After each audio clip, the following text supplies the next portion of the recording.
Bonjour, donc nous allons continuer notre travail sur le livre Maths Initiation. C'est un wikibook. Alors on est dans l'analyse 3. On a vu précédemment l'intégrale double, les variables sont séparables. Maintenant on va voir l'intégrale triple, les variables sont séparables. Donc c'est un peu la suite. Alors je vous laisse sélectionner la bibliothèque. Alors on va commencer par prendre le premier exemple.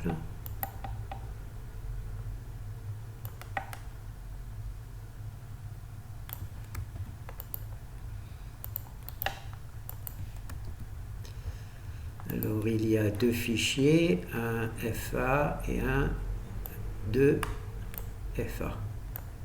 FA2. Voilà. Donc j'ai FA2, FA, donc je peux enregistrer, c'est bon. Donc je vais prendre le premier exemple.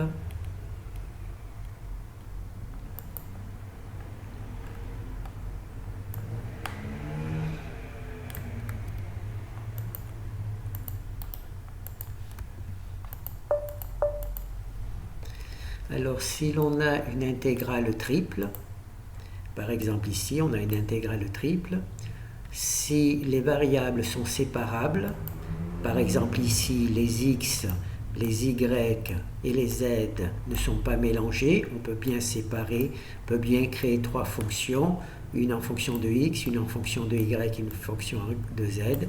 Si on peut donc faire ce genre de travail, au lieu de calculer cette intégrale triple, on peut calculer trois intégrales simples.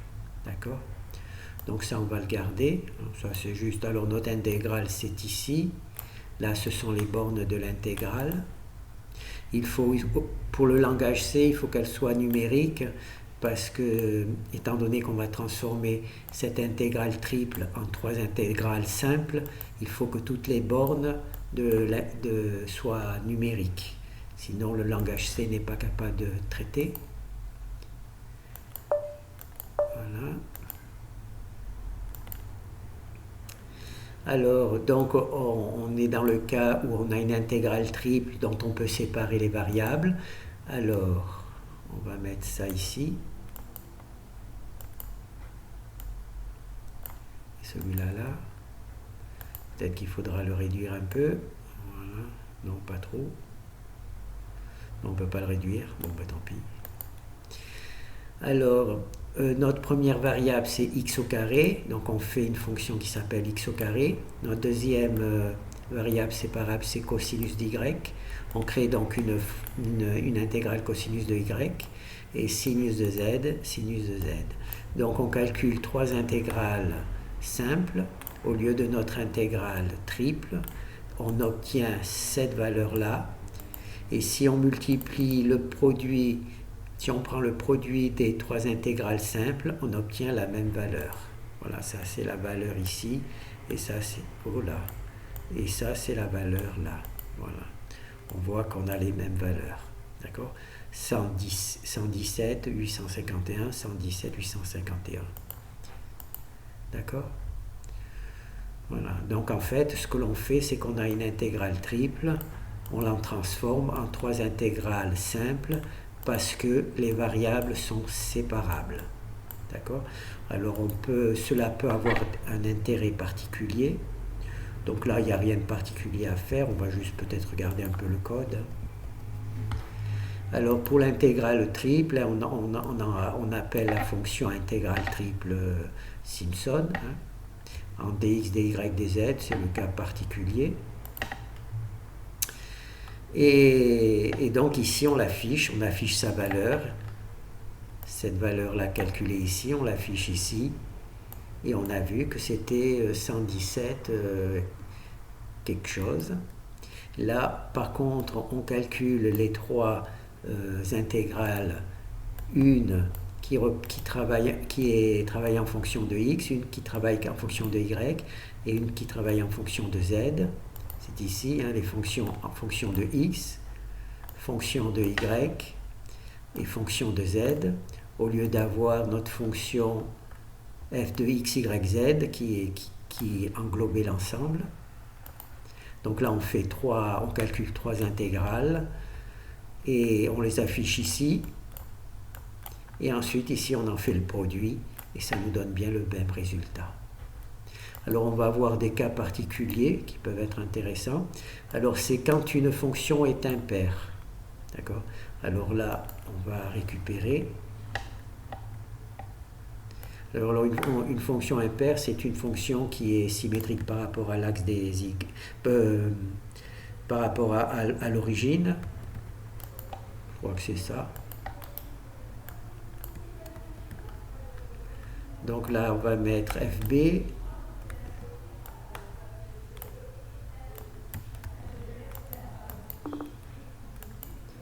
Voilà. On va prendre le deuxième, celui qui travaille sur les fonctions, les 3 fonctions simples, les intégrales simples. Donc ce fichier s'appelle FA2B. Non, FB2. FB2.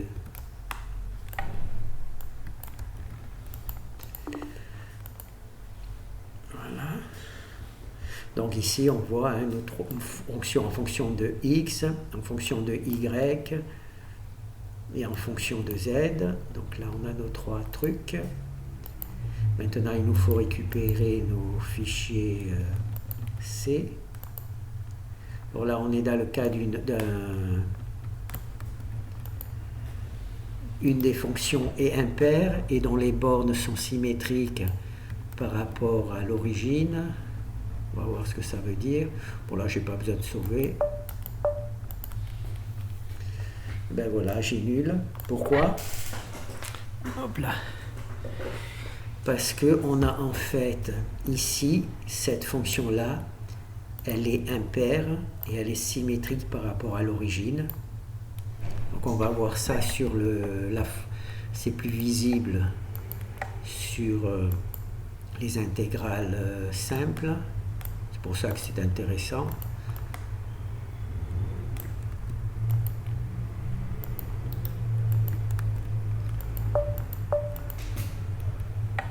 Voilà, c'est ici.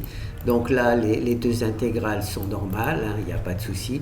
Mais celle-ci, on se trouve avec la fonction sinus est une fonction impaire.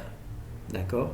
Et là, elle est symétrique par rapport à l'origine, donc moins pi le truc, et donc c'est 0. Et comme la valeur de l'intégrale triple, c'est égal au produit des 3 intégrales simples, donc on a automatiquement 0. Il suffit que l'une d'entre elles est symétrique. S'il y en a 2, ben, ça fera 2 fois 0. Mais s'il y en a au moins une, si on arrive comme ça en décomposant en 3 intégrales, on s'aperçoit que l'une d'entre elles est impaire et symétrique par rapport à l'origine, on sait que ça va donner 0 et donc on n'a pas besoin de calculer notre intégrale, celles-ci ne sont pas à calculer puisqu'on sait que ça sera nul. Donc c'est une des choses intéressantes à utiliser. D'accord. Alors il y a un deuxième cas un peu particulier. Ah oui, il faut que je récupère d'abord les fichiers H. Alors, cette fois-ci, c'est l'exemple C.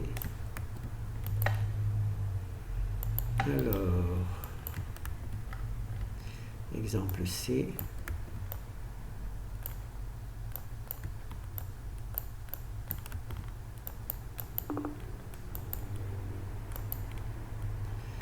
Et on récupère le truc là.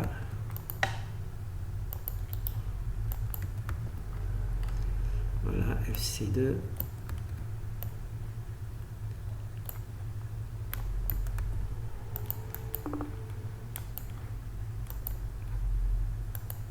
Alors on a vu 2 exemples. Le premier, c'est simplement, on a transformé une intégrale triple en 3 intégrales simples. C'est parfois plus facile à résoudre. C'est dans le cas particulier où les variables sont séparables. Ensuite, là, on a vu si on n'a pas fait attention quand on travaille sur l'intégrale triple, mais que l'on a transformé en 3 intégrales simples, on pourra voir plus facilement si une des fonctions est impaire et si elle est symétrique par rapport à l'origine. Si elle est impaire et symétrique par rapport à l'origine, la valeur de cette intégrale sera nulle et donc notre intégrale triple sera nulle aussi. Maintenant, on va voir quand une des variables n'est pas présente. On va voir avec l'exemple l'intégrale triple, à quoi ça correspond.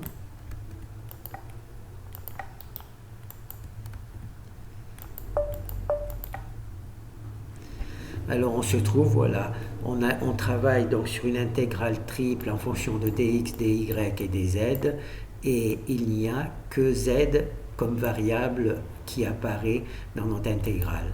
D'accord ? Toutes les bornes sont numériques. D'accord ? Toutes les bornes sont numériques. Et là, il y a juste z. Alors là, bon, intégrer ça, on peut toujours le faire. Mais si on le transforme en 3 intégrales simples, ça va nous permettre de visualiser des solutions qui vont nous faciliter le travail, qui ne sont pas évidentes si on regarde l'intégrale triple. Donc là, on a donc construit nos 3 intégrales simples. Alors, étant donné qu'il n'y a pas de x, on met 1. Étant donné qu'il n'y a pas d'y, on met 1. Là, on a notre intégrale simple en fonction de y. Là, j'ai fait une petite erreur.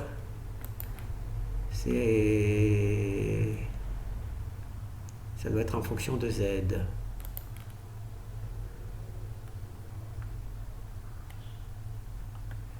Oui, c'est bien z. Et là, j'ai mis y. Voilà. Donc j'ai bien mis z dans le truc, mais j'ai mis, voilà, z, voilà, comme ça, là, c'est corrigé.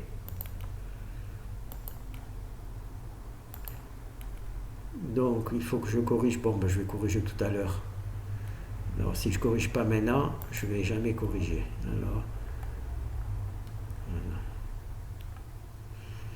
Donc c'est ici j'ai mis y et ici j'ai mis z. Dans le calcul c'est bon, il y a bien z, mais dans la fonction chaîne de caractères il y a y, donc il faut que je le change. J'espère que je peux changer ça.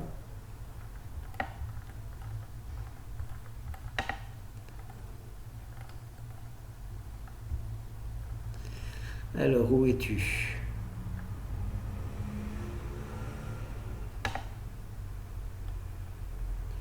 Ça a l'air bien compliqué tout ça. Tube.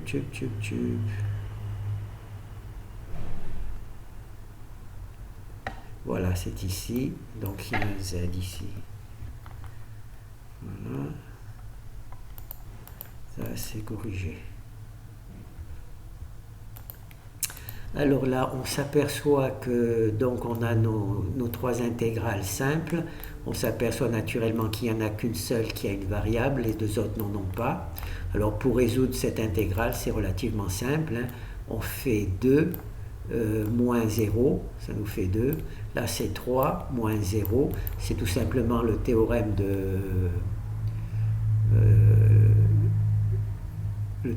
des intégrales. F de A, non, F de B moins F de A, c'est le théorème. Donc là, c'est 2 moins 0, ça fait 2. 3 moins 0, ça fait 3. Et puis ensuite, ici, on calcule l'intégrale normale, on obtient ça, et on multiplie le tout, et on obtient ça. D'accord ? Donc là, ça nous ferait notre intégrale... oh là, j'ai tout fermé. Donc c'est pas grave. Alors là je vais compiler je vais d'abord tout fermer, comme ça c'est bon. Je vais compiler mon intégrale, la première. Donc là on obtient 3. On résout l'intégrale triple. Voilà. C'est ici qu'on a résolu notre intégrale triple, m, et on l'a affiché ici. D'accord ? Donc là, on a cette valeur qui est égale à 3. Voilà. Maintenant, on va prendre la deuxième version. Alors ici, c'est les 3 intégrales simples, et dont le résultat est aussi 3, exactement comme la première. Voilà. On obtient 3. Donc c'est vrai, si on se trouve face à ça, on pourrait peut-être un peu se faire des soucis, mais si on connaît le principe qui consiste à transformer une intégrale triple séparable en 3 intégrales simples, on peut rapidement arriver au résultat sans trop de frayeur. Voilà. Donc c'est tout simple.